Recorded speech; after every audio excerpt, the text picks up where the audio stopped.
Buenas, mis amigos, sean bienvenidos a un nuevo video para el canal. Cuando hablamos de abuelos, normalmente nos transmite de valores a los nietos y nietas. Podemos aprender valores de los abuelos como la tolerancia, el respeto, el amor, la paciencia o el esfuerzo, entre otros muchos, pero este no es el caso. Hamilton Howard Albert Fish, Washington D.C., 19 de mayo de 1870. Ossining, Nueva York, 16 de enero de 1936, fue un asesino en serie y caníbal estadounidense. Es también conocido como el hombre gris, el hombre lobo de Wisteria. Afirmaba haber abusado y asesinado a más de 100 inocentes, y fue sospechoso de al menos 100 asesinatos. Confesó 3 homicidios que la policía fue capaz de investigar para encontrar al homicida y confesó haber acuchillado al menos a 2 personas más. Fue sometido a un sonado juicio por el asesinato de Grace Wood, condenado y ejecutado. Nació en Washington D.C., hijo de Randall Fish, 1795 a 1875. Según él, fue nombrado así a causa de Hamilton Fish, un familiar lejano. Su padre era 43 años mayor que su madre. Albert era el hijo más joven y tuvo 3 hermanos vivos: Walter, Annie y Edward Fish. Él quiso llamarse Albert después de la muerte de un hermano y escapar del sobrenombre «huevos con jamón» que le fue aplicado en un orfanato en el cual transcurrió una buena parte de su infancia. Muchos miembros de su familia padecieron enfermedades mentales y alguno sufrió manía religiosa. Su padre fue capitán de un barco de río, pero para 1870 se desempeñaba como fabricante de fertilizantes. El viejo Fish murió de un infarto de miocardio en la estación Sixth Street del ferrocarril de Pensilvania en 1875. La madre de Albert lo envió a un orfanato cuando apenas contaba con 5 años. Ahí fue azotado y golpeado frecuentemente y, después de un tiempo, descubrió que disfrutaba del dolor físico. Los golpes le provocarían placer frecuentes, por lo que los demás huérfanos lo molestaban.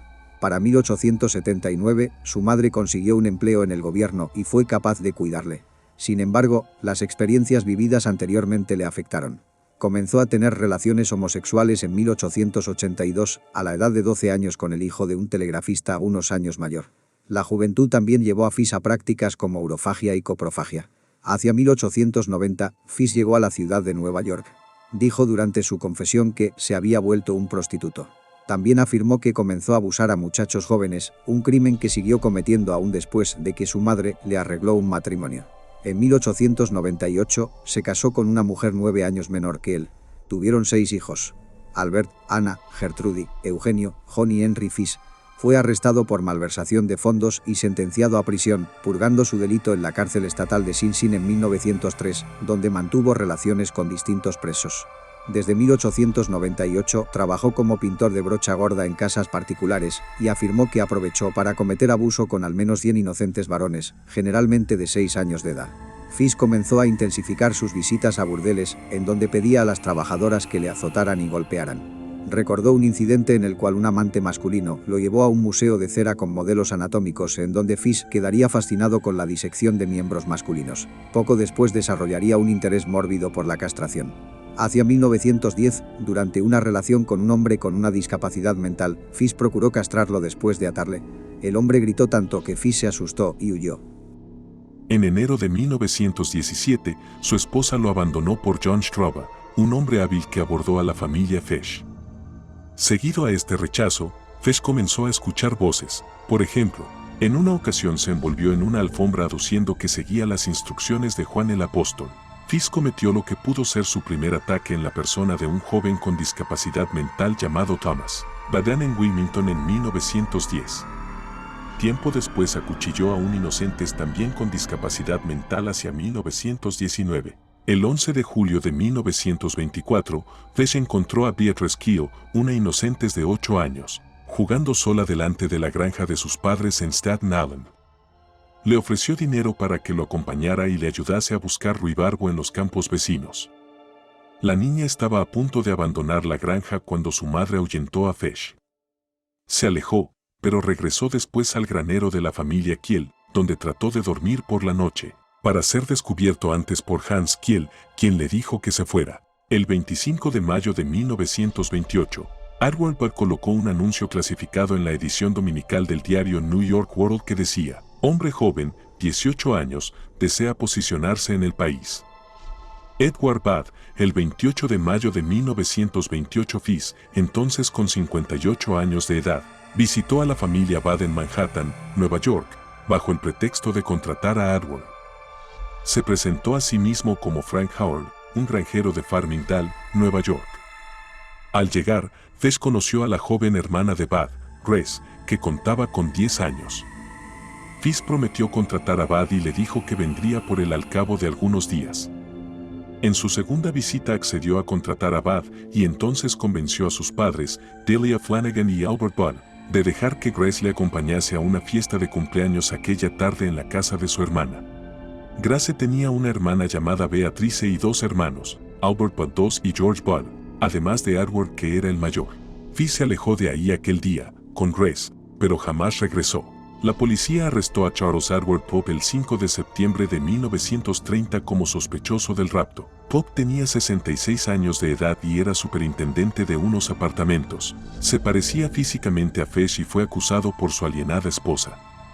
Charles pasó 108 días en prisión entre su arresto y juicio verificado el 22 de diciembre de 1930. 6 años después, en noviembre de 1934, una carta anónima fue enviada a los padres de la inocente, lo que condujo a la policía hacia Albert Fesh.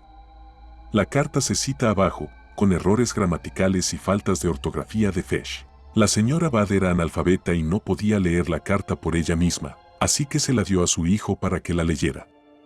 La policía investigó la carta. La policía sí consideró que la parte que se refería al asesinato de Grace era bastante precisa en su descripción del secuestro y los eventos subsiguientes, aunque no se pudo confirmar si realmente Fesh llegó a comerse partes del cuerpo de Grace. La carta fue entregada en un sobre que tenía un pequeño símbolo hexagonal con las siglas NYPCBA, que significa Mutua Privada de Chóferes de Nueva York. Un portero de la compañía dijo a la policía que él había tomado algunos de un escritorio pero que los dejó. La propietaria de los apartamentos alquilados dijo que Fesh se había alojado en ese cuarto unos días antes. Dijo que el hijo de Fesh le mandaba dinero y le había pedido que retuviera su siguiente cheque para él. William King, el director de investigación, esperó fuera de la habitación hasta que Fesh regresó. Accedió a ir a comisaría para ser interrogado, pero en la puerta principal amenazó a King con una navaja en cada mano. King desarmó a Fesh y lo llevó a la comisaría de policía. Fesh no hizo el intento de negar el asesinato de Grace Budd, diciendo que él pretendía ir a la casa para llevarse y asesinar a Edward Budd, el hermano de Grace, pero cambió de idea al verla a ella. Un inocente de 4 años llamado Billy Gaffney se encontraba jugando en el patio afuera del apartamento de su familia en Brooklyn con su amigo, Billy Beaton, de 3 años, el 11 de febrero de 1927. Ambos chicos desaparecieron, pero el amigo fue encontrado en el tejado del edificio de apartamentos. Cuando se le preguntó sobre qué había pasado con Gaffney, Beaton dijo, el coco se lo llevó. Inicialmente Peter Kuznowski era sospechoso del asesinato de Gaffney. Entonces Joseph Meehan, un conductor de tranvía de Brooklyn, vio una foto de Fesh en los diarios y lo identificó como el anciano que vio el 11 de febrero de 1927, tratando de calmar a un niño sentado a su lado en el tranvía. El chico no llevaba chaqueta y lloraba por su madre y fue arrastrado por el hombre fuera del vehículo. La policía comparó e igualó la descripción del niño con la filiación de Billy. El cuerpo de Gaffney nunca fue recuperado. La madre de Billy visitó a Fesh en la prisión de Sing Sing para tratar de obtener más detalles de la muerte de su hijo.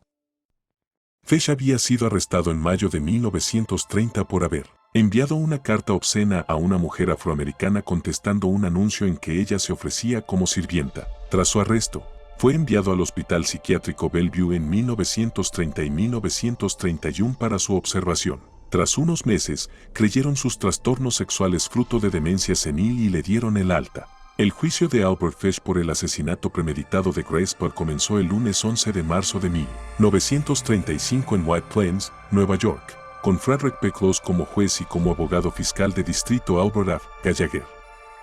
James Dempsey fue el abogado defensor de Fesh. El juicio duró 10 días. Fesh alegó locura y clamó haber escuchado voces de Dios ordenándole matar a los niños. El jefe experto de la defensa, Frederick Wardham, un psiquiatra especializado en desarrollo infantil y que realizaba exámenes en las cortes criminales de Nueva York, afirmó que Fesh era un demente, el peor que se recordaba. Otro testigo de la defensa fue Mary Nicholas, hijastra de Fesh, con 17 años de edad. Ella describió cómo Fesh la instaba a ella y a sus hermanos a juegos que involucraban masoquismo, donde él perdía aposta para pedir que le golpearan.